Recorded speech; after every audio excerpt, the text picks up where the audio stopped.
I was playing this kid, and we're both young, okay? And when you're really young, at least I had a habit of always looking at the other person's eyes, just to kind of.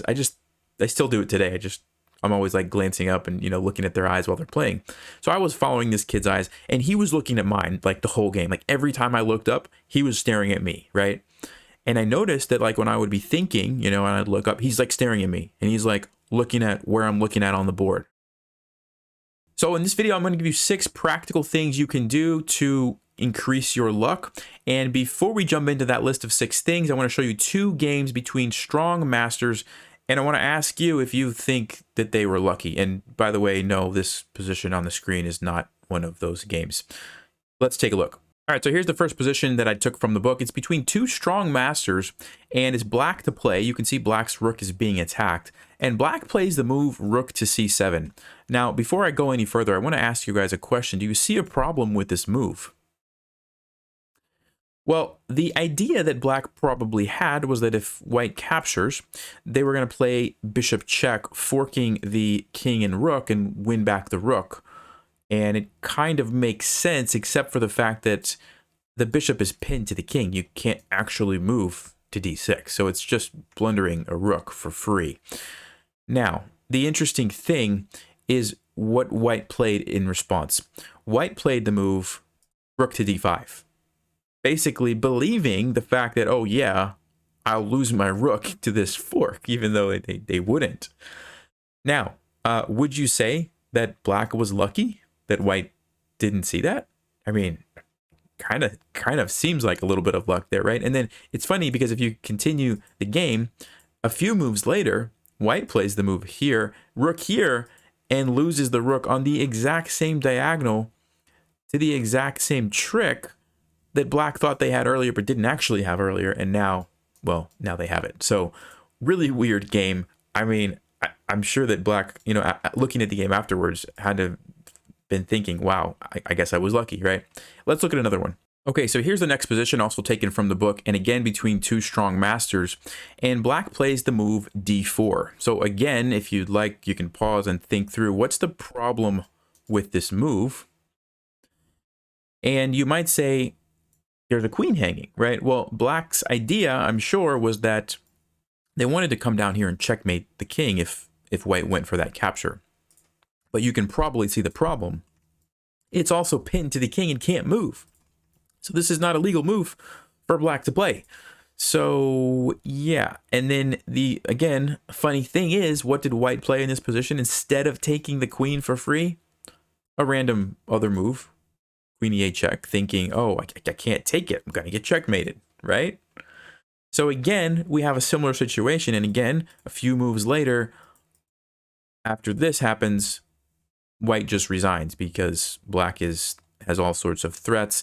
White can't deal with them, and white's attack has fizzled out. The queen is controlling here. So game over, black wins the game.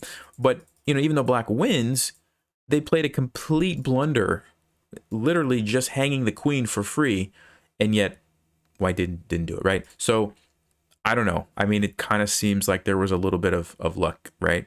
I know personally I've played games where I feel like I should win, and then something weird happens, and I'm like, wow, my opponent got pretty lucky that happened. Or vice versa. I'm losing, I know I'm losing, I've been losing all game, I didn't play very well, and then, oh, my opponent hangs mate and won. And I just get a little sense of, yeah, I didn't really deserve that. I got a little lucky there, And so anyway, let me know what you guys think about that. But now we're going to go ahead and jump into 6 sort of practical tips that you can use in your games to increase your chances of being lucky. All right, so number 1 on our list is what's called the strategic draw offer. And what this is if you are in a losing position at a certain moment, you will offer a draw to your opponent. Now, this has been used against me many times, and I'll tell you that story in just a second. First, I want to look at this position on the board. So this is a game between Svidler and Anand, both like top GMs, okay? Svidler was playing with white. It was white to play, and black offered the draw, and Svidler accepted. And it turns out that he's completely winning. And the funny thing to me is he's got 3 pawns. It's his turn. He can take the last pawn that black has, which means there's no way black's going to be able to win. Black only has a king and a knight. So why would you accept the draw offer instead of playing on, right? It kind of seems silly in my opinion, but I guess it's, you know, when you get to a certain level, it's like, oh yeah, he must have calculated it, and I'm looking at it, and yeah, it's looking like a draw. I guess I'll just accept it, right? And by the way, he could have won by simply capturing on d4, and there's a lot of different lines, but let's just kind of look at one of the main ones here. Knight to b5 check forks the king and the pawn. King to c5. The knight can take this, but then you have king to b6, attacking the knight, has to go back to c8, king to c7, again attacking the knight. It can hop over here, but now h7, you're threatening to get a queen. The king has to stop. Well, you could go into this, you know, knight against queen, but the queen's going to eventually win. So if the king tries to stop it, f6 check, and it's pretty amazing. If the king takes, you're going to take here and get a queen this way. If the king doesn't take and does this, well, you're still going to have 2 pawns, and one of them's going to become a queen. So, you know, I mean, I don't know what exactly Svidler was thinking, what exactly he saw when he accepted the draw offer, but imagine if Anand hadn't offered the draw and just kept playing the game. What do you think would have happened? I bet eventually Svidler would have found that line, right, and won the game. So that's one example. Now let me tell you a story. And I wish that I had the exact position, but I don't have it. But I was playing in a tournament. It was a 30-minute game. I was playing against a strong international master. At the time, I was probably about 2220, 2230 USCF. This guy is between 24 and 2500, if I remember correctly. Very strong player. I played white. I got into a nice position out of the opening. In the middle game, I knew I had an advantage. I was playing good. I was trying to win, you know. And he plays a move, and he offers me a draw. And I remember as soon as he offered me the draw, I was like, started to think, and it was like, okay, I'm probably winning. I mean, I thought I was winning, but yeah, now I definitely think I'm winning because he thinks I'm winning. Otherwise, why would he offer me a draw? Now, is he offering me a draw because he thinks he's dead lost, or because he just, you know, what is he thinking? And my brain like went off this rabbit trail of like, I'm not even thinking about the game anymore. I'm thinking about, should I accept it? Should I decline it? What should I do? What should, you know? I ended up accepting the draw because I was thinking like, man, I've played this guy before. I've lost to this guy every single time. I finally have a good position. I better take the draw, you know, and I wasted like 5 minutes or something in a 30-minute game. That's a lot of time just thinking about it. And then I'm like, well, now if I play on, I'm low on time. All this stuff going on in my head, accepted the draw, and, you know, put it in Stockfish later, and I had completely crushing position. Probably maybe would have had chances to win the game if I just played on and kept playing well like I was playing. So, good example of how offering a draw probably saved that guy half a point, right? Now, it was still a good result for me, but not as good as a win. So anyway, that's a strategy you can use in really 2 situations. If you are down material, if your opponent is low on time, is kind of one time. And also, the other one is if you were playing against somebody lower rated, because a lot of times if you are higher rated and you offer a draw, it's very, very tempting for the lower rated player to accept the draw, right? It's just like, ooh, you know, I might mess it up later. This is a strong player. Maybe I should take it. And sometimes you can take a lost position and get a draw out of it. Usually I will say it's better to do that earlier rather than waiting too long. Like if you wait till it's like you're getting mated in the next move, of course, they're not going to accept it. You want to do it kind of early in the game. When you start to sense that, man, things are really not going well, that's when you hit them with the draw offer. Okay, so the next way that you can kind of create some extra luck in your games is by sacrificing pieces. So sacrifices tend to catch your opponent off guard. There's a lot of surprise value a lot of the time. And it turns out that more often than not, the player who sacrifices ends up winning more than they lose, even if the sacrifices are not necessarily correct according to Stockfish. That's really the kind that I'm going to be talking about. So I want to give you an example of this, a very basic example. I've done a video on this previously on the channel. It's a gambit called the Halloween Gambit, and it comes out of the 4 Knights game. And at this position, you simply play the move Knight takes e5, the Halloween Gambit. And it's a very shocking move, especially if players haven't seen it before, because you're giving up an entire knight for literally just 1 pawn. Now it's 1 center pawn, but that's all you're getting, right? And you do get some tempos, right? You're going to play d4 and you're going to kick this knight around, and black has some options where they want to go, and then you're going to play e5 and black has some options. Usually they have to go back to g8. So you kind of get some time, right? And some space, but you're just giving up a piece for a pawn. And yet, going back to the initial position here, when you play knight takes e5, the win percentage for white in this position is 53%. White wins 53% of the time, which is a very good win percentage. And this is just one example, but if you're playing a game and it's not going so well and you're feeling like I'm just getting outplayed, and it kind of looks like if you continue down the path of maybe trading pieces and playing the logical looking moves, if you're going to end up in an endgame where you're just down a couple pawns, that's probably not a good situation. And so if you have an opportunity to do something a little bit crazy, even if it is maybe an unsound sacrifice, like in this gambit, right? That might be your best chance. And so that's a way that you can throw your opponent off. And a lot of times it leads to some unexpected things. And hey, you never know what might happen. You might just get a little bit lucky.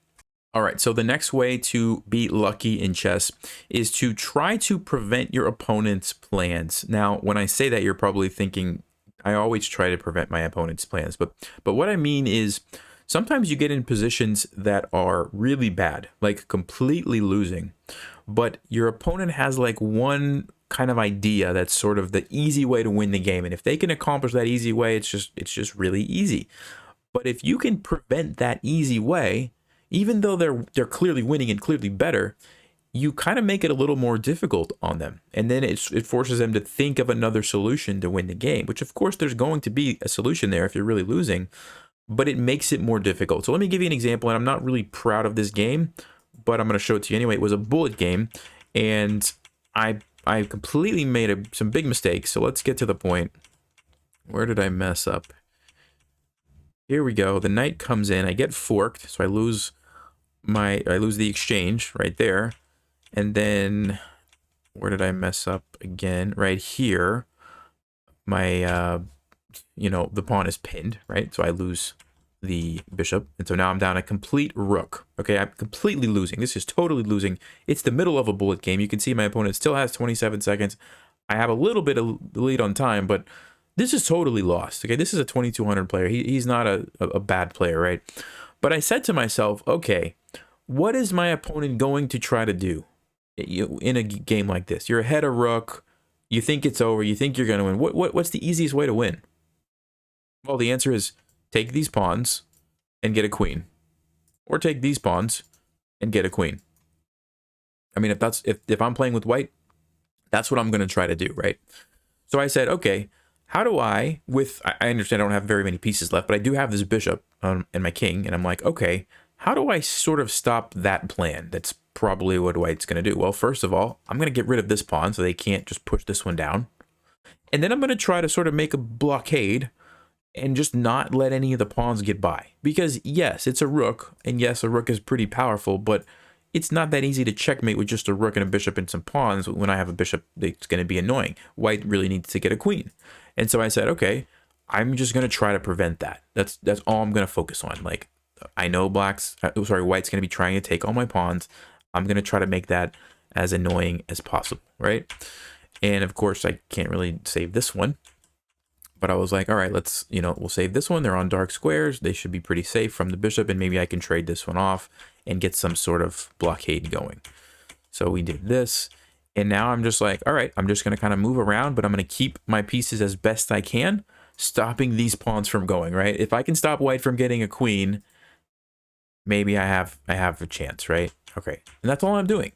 And, here my opponent made a little bit of a mistake. They just gave me this pawn, right? And I'm like, okay, same plan. I'm just going to do the best I can to stop this guy from becoming a queen, right? So I've got my little blockade, and that's all I'm doing, right? And notice how my opponent's time is getting lower and lower. Now I have a nice little blockade, and I'm just trying to, prevent the pawn. That's it. And so I ended up winning the game. Lichess counts this as a win, even though I don't have anything but a bishop, because there's technically a checkmate position. I guess you could, you can set up a checkmate position. So I got the win. I'm not proud of this game, but it illustrates the point that way back here when I lost my rook, I identified what's my opponent probably going to do. How can I stop that? And that's what I made my goal to do. And you'd be amazed at how many people sort of get flustered when they can't do the easy thing that they think is supposed to be easy, right? If you're up a rook, you think, oh, this is such an easy game. I'm just going to take the pawns and get a queen and win. And then you start to realize that, wait a second, I can't actually get through. And then that's when the mistakes started happening, right? And my opponent ran out of time. So anyway, that's number 3. Stop your opponent's plans as best you can. Okay, so the next 3 ways to kind of be lucky in chess, number 4, 5, and 6, all have to do with situations where your opponent is low on time, okay? And so if you are playing quickly, you have an advantage on time, but now you're in maybe a bad position. These are the things that you want to keep in mind. So first of all, number 4 is what I'm going to call rapid fire moves. So I want you to imagine this position. Now, this isn't really necessarily a bad position for white. It's pretty equal, but imagine that this is the position and it's your turn and your opponent's low on time. And you're planning on taking this knight, or actually you're planning on taking this knight, and if the bishop takes, you're planning on taking to give black the double isolated pawns, okay? One way that you could do that would be capture the knight. They're going to probably capture you right away, and then you could capture, and then they're going to capture, and now it's your turn, and now you're thinking about what you're going to do, right? Another way to do that, because most of these moves are pretty obvious. Now, I guess you could say black could take with the pawn first, but let's just assume that they're going to do this, and you're going to trade everything. That's pretty straightforward. What you can do is start thinking from this position, okay, I know I'm going to do this, and then take, take, take. What am I going to do next? And start formulating a plan. Maybe you're going to play queen f3 to attack this. Maybe you're going to do, I don't know, something crazy like rook e5 to attack this, or g4 to start an attack on the king side. Might be a crazy move, or you're going to push this pawn to gain some space and, you know, activate your rook this way. I don't know. But you think about it from this position and you plan it out. And then you move, your opponent moves, and you move, and your opponent probably moves right away. And then boom, you hit him with the move that you had thought about right away. Queen f3. Maybe you even had 2 moves planned, like queen f3. If they defend, I'm going to do something else. Rook e5 right away. The point is that black doesn't know necessarily in this position that you're going to take. So they're probably thinking, okay, they might take here, they might take here, they might take it. They might actually retreat. They might move over here. They might do something else. They kind of have to keep those options open while they're thinking. Remember, they're low on time. And you know, I'm going to do this. So you're already thinking ahead. And then once you follow through with your sort of 3 moves in a row, black has to make a tough decision because they probably didn't calculate that far ahead, right? And so they have to either now move instantly to save their time, and maybe they're going to fall for some sort of trick or make blunder something, or they have to spend time to think now on a position that they weren't expecting. And they get even lower in time, right? So that's kind of the idea. It's pretty straightforward, but a lot of people don't do it, right? A lot of people in this position will just sort of naturally, all right, let me trade that. Okay, let me trade that. Let me think. Now the problem is your opponent already knows this is the position we're going to have, and they start thinking about this move, and they get a lot of extra time to think, and they have a response ready for you, right?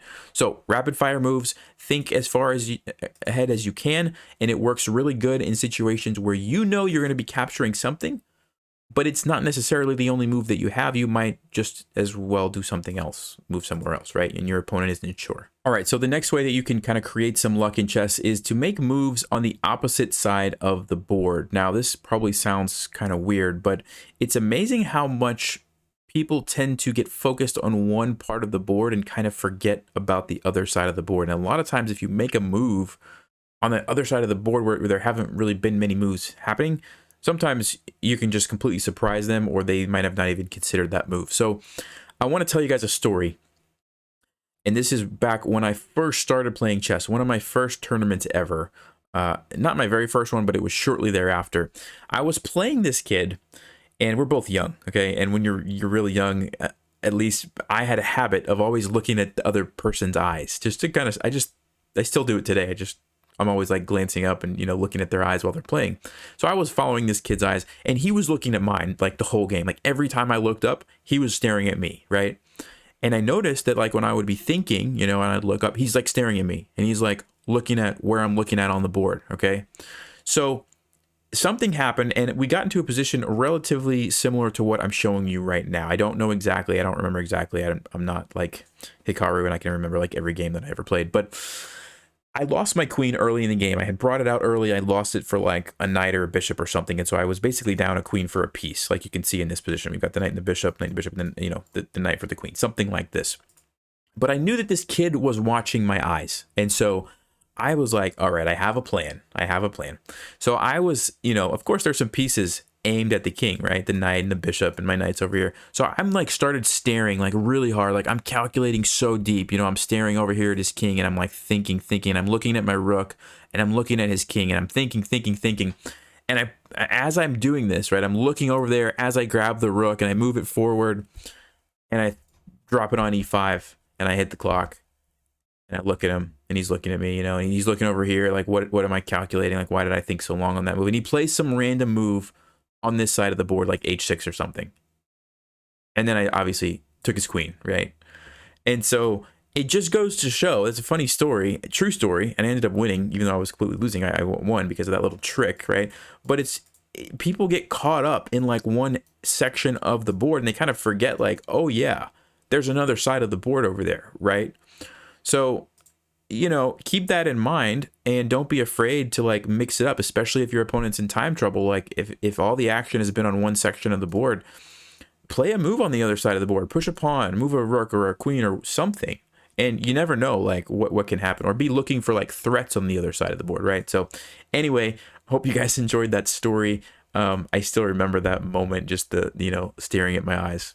A lot of fun. All right, guys, so the last way to kind of make some luck in your games, and again, this is more specifically when your opponent's in time trouble, but it's look for moves that give your opponent a lot of things to think about, or a lot of options that they have to consider. So imagine this is the position, and imagine that your opponent is very low on time, and you're thinking about what to do. Now, if I play an obvious move like bishop takes knight, does that create a lot of problems or give your opponent a lot of options to think about? Not really. I mean, they're probably just going to take back with the bishop or the pawn, and then if I were to trade this, again, they have like two things to consider, both of which are relatively fine moves. Let's just say they took with the queen. They didn't really have much to think about. The game goes on. Maybe I play e5. Again, there's not a ton to think about. They're probably just going to take it, right? You see how I'm not making black have to really think much, right? Let's go back for a second. And now imagine, instead of taking this knight, I play the move knight to d5. Now, if you're playing black, let's flip the board for a second. If you're playing black and your opponent hits you with this move, are you going to move instantly? Probably not. I mean, you could take it and say, I hope this is going to work out. But I mean, then this is happening and there's like a queen and rook battery and my knight's being attacked, so I might actually get checkmate. I'm not really sure. My queen's under attack. I could move my queen and not take it. I could take this with the knight. I could, you know, do something else. Like I could even take here, attacking this queen. Like, does that work? Maybe it does. I don't really know. It looks like it doesn't. But the point is, let's go back to white side for a second. The point is, I'm giving black a lot to think about. That's a very difficult move for black to just immediately respond to, regardless of if it's good or not. Stockfish says it's okay. It seems to be slightly better for black. The correct move for black, by the way, is taking with the knight. But by playing moves like this, especially if your opponent is in time trouble, it's very, very difficult for them to figure out what's going on. Okay, now, if you're playing against a GM, a top GM in the world, of course, they think so quickly that they're going to be able to navigate and play a good move. But for most people, this is extremely hard to deal with, right? I would say even at my level of 2200, if somebody plays a move like this, I'm going to have a hard time like navigating all that if I'm low in time.